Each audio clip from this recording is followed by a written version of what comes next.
I hate plan B. Everything I ever did, the thing that I heard out of people's mouth was, it's impossible. That can't be done. Or no. We have so many doubters, the no-sayers. We have so many of those people that say no and you can't do it, it's impossible. But when you start doubting yourself, that's very dangerous. Because now what you're basically saying is that if my plan doesn't work, I have a fallback plan, I have a plan B. You're taking away now that thought and that energy from plan A. So whenever someone said to me, it can't be done, I heard it can be done. When they said no, I heard yes. And when they said it's impossible, I heard it is possible. Because I am a strong believer. I'm telling you, I've never ever had a plan B. I made a full commitment that I'm gonna go and be a bodybuilding champion. I made a full commitment that I'm gonna be in America. I made a full commitment that I'm gonna get into show business and I'm going to be a leading man. No matter what it takes, I will do the work. And it's very important to understand that we function better if there is no safety net, because plan B becomes a safety net. It says that if I fail, then I fall and I get picked up and I have something else there that will protect me. What is if I fail, then I don't have anything else? Well, let me tell you something. Don't be afraid of failing, because there's nothing wrong with failing.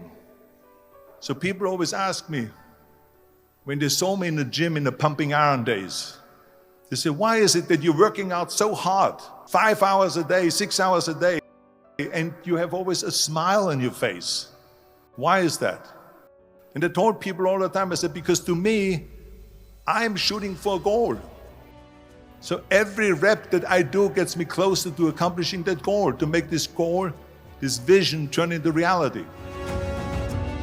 Michael Jordan said in one of his interviews, when they said, you're unbelievable, you're the greatest basketball player of all times. And he says, well, you're just mentioning the successes.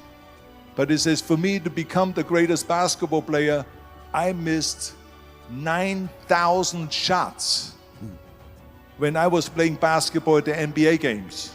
Does it make him a failure? No. He's one of the greatest basketball players of all times, but he failed 9,000 times. Do you get it? We all fail. It's okay. What is not okay is that when you fail, you stay down. It's all about the hard work that you put in. 74% hate their job in America. The majority of people don't like what they're doing, because they're really not doing it because they didn't have a goal and they followed this goal. They just aimlessly drift around, and then all of a sudden there's a job opening, so they get that job because you have to work. But then when you work, it's a chore. It's work. It's not fun. If you think about, only a quarter of the people really enjoy what they're doing in life. That is unbelievable if you think about it. So I felt so blessed that I knew what I was doing.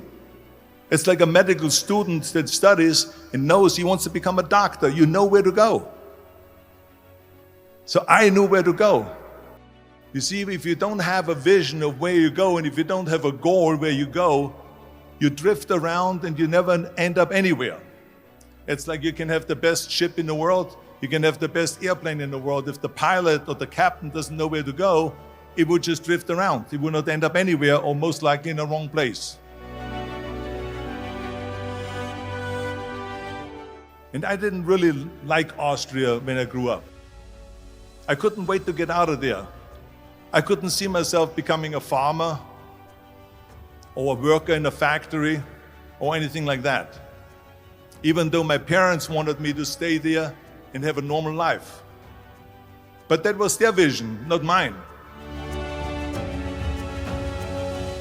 My vision was totally different. I felt that I was born for something special, for something unique, for something big. Do you know how great it felt that I knew where I was going? Imagine the majority of people don't know where they're going. I knew where I was going. So it was just a question of how do you do it? I'm shooting for a goal. In front of me is the Mr. Universe title. So every rep that I do gets me closer to accomplishing that goal, to make this goal, this vision turn into reality. Every single set that I do, every repetition, every weight that I lift will get me a step closer to turn this goal into reality. So I couldn't wait to do another 500-pound squat. I couldn't wait to do another 500-pound bench press. I couldn't wait for the next exercise. Maybe it has never been done before. That's perfectly fine with me. But I'm gonna do it. And I did not listen to the naysayers. With the age of 20, I went to London and I won the Mr. Universe contest as the youngest Mr. Universe ever. And it was because I had a goal.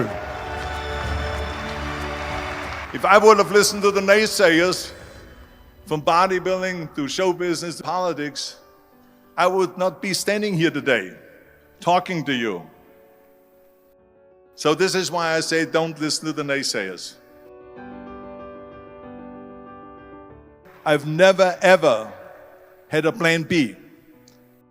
I would do the work over and over and over until I get it.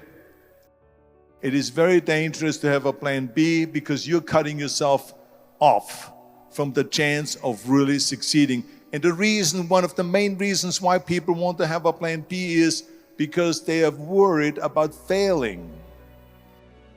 We all fail. Winners will fail and get up, fail and get up, fail and get up. You always get up. That is a winner. That is a winner. We all have losses. This is okay. And this is why I say don't be worried about losing, because when you're afraid of losing, then you get frozen.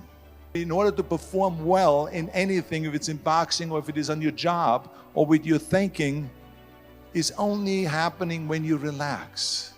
It's okay to fail.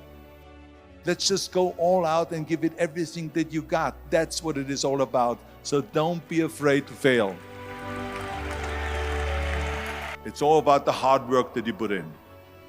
So they all say that's impossible. That's impossible. That can't be done. I didn't listen to those losers.